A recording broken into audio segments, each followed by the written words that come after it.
الحمدللہ وحدہ والصلاۃ والسلام علی من لا نبی بعد۔ آج 26 نومبر ہے اور 26 نومبر کے حوالے سے یہ بات پورا پاکستان جانتا ہے، خصوصاً مذہبی طبقے، کہ یہ وہ دن ہے کہ آج سے کوئی مہینہ ڈیڑھ قبل مفتی حنیف قریشی صاحب نے اویس ربانی کے پروگرام میں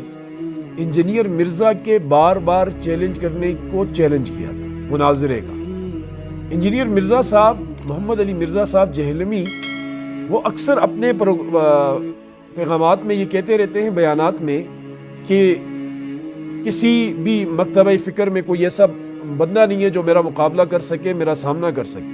میرے سامنے مفتی تقی عثمانی کو بٹھاؤ، میرے سامنے مفتی منیب الرحمان کو بٹھاؤ، میرے سامنے فلاں کو بٹھاؤ، فلاں کو بٹھاؤ۔ یہ وہ دعوے کرتے ہیں، اور اپنی جب وہ گفتگو کرتے ہیں تو جو مسلک ہے ان مسلکوں کو بری طرح سے رگیت دیتے ہیں، اسے یعنی بالکل بے ادبی اور بد تہذیبی کے ساتھ ان کے بزرگوں کا ذکر کرتے ہیں۔ حالانکہ اسلام تو یہ کہتا ہے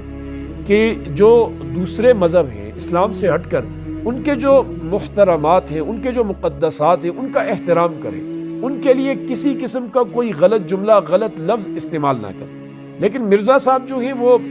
چاہے وہ بزرگان دین ہوں، اولیاء اکرام ہوں یا صحابہ اکرام ہوں، ان کا پسندیدہ مشغلہ جو ہے وہ مشاجرات صحابہ، جو صحابہ کے آپس کے اختلاف ہے، ان کو لوگوں کے سامنے بیان کرنا۔ اور گویا وہ یہ دعویٰ ایک قسم کا کر رہے ہیں کہ اسلام کو حضور صلی اللہ علیہ وسلم صحابہ کے زمانے کے بعد جس طرح میں نے سمجھا ہے کسی نے نہیں سمجھا، اور وہ بابے کی رٹ لگاتے ہیں کہ بابوں کے خلاف ہوں، بابوں کے خلاف ہوں۔ اس سے لگتا ہے کہ وہ خود بابا بننا چاہتے ہیں، وہ اپنے مریدین بنانا چاہتے ہیں۔ اس کو دیکھ کر ہمارے علماء میں سے مختلف اہل سنت والجماعت کے مختلف علماء نے انہیں بیٹھنے کا کہا۔ بہت سارے علماء ان کی اکیڈمی تک گئے، لیکن یہ ان سے ملنے کو تیار نہ ہو۔ وہ علامہ احسان علی ظہیر، اہل حدیث، بہت بڑے عالم تھے، اللہ مغفرت فرمائے، ان کے بیٹے ہوں، انہوں نے ان کو بارہا کہا، یہ مکر گئے۔ وہ مفتی طارق مسعود صاحب ہوں، وہ اکتوبر کے مہینے میں وہ جہلم پہنچ گئے، 2 دن وہاں ٹھہرے رہے، کھلا ویڈیو میسج دیا، پیغام دیا کہ بھائی میں تیار ہوں، آپ آئیں، میرے ساتھ بیٹھیں، بات کریں۔ لیکن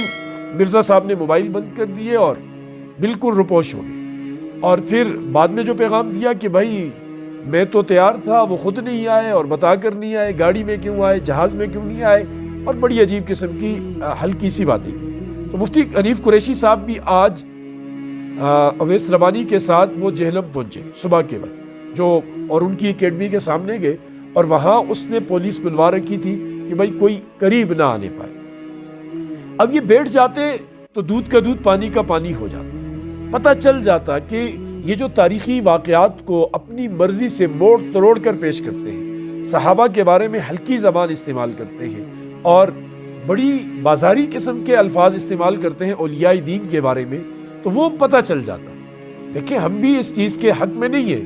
اولیاء کی کرامت حق ہے، لیکن انہیں جس طرح بڑھا چڑھا کر کارساز، حاجت روا بنا دیا گیا ہے، اس میں تو کوئی اہل سنت کی اکثریت اس کے حق میں نہیں ہے۔ کہ ایسا نہیں ہے کہ وہ چھلانگ لگائی تو وہ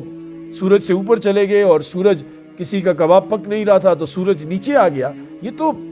خوش اعتقادی کے ہیں یا ذوف الاعتقادی کے ہیں، اس کی وجہ سے بہت ساری باتیں اولیاء کی طرف انہوں نے منسوب کی ہیں، حالانکہ اس کا ہم بھی اس کے حق میں نہیں ہے کہ ایسا کچھ ہے۔ لیکن مرزا صاحب آج اگر بیٹھ جاتے مفتی حنیف قریشی صاحب کے سامنے، تو ظاہر ہے وہ سمجھتے ہیں میں بہت اچھا پڑھا ہوا ہوں، مجھے تاریخ کا پورا ادراک ہے، تو بات سامنے آ جاتی۔ لیکن حسب معمول وہ آج بھی بھاگنے میں، رفو چکر ہونے میں کامیاب ہو گئے، اور کوئی دروازے نہیں کھولے، کوئی سامنا نہیں کیا، اور مفتی حنیف قریشی آج ابھی تک وہاں موجود ہیں کہ وہ بیٹھے ہوئے ہیں اس انتظار میں کہ مرزا صاحب آئیں اور ذرا 2 ہاتھ ہو جائیں،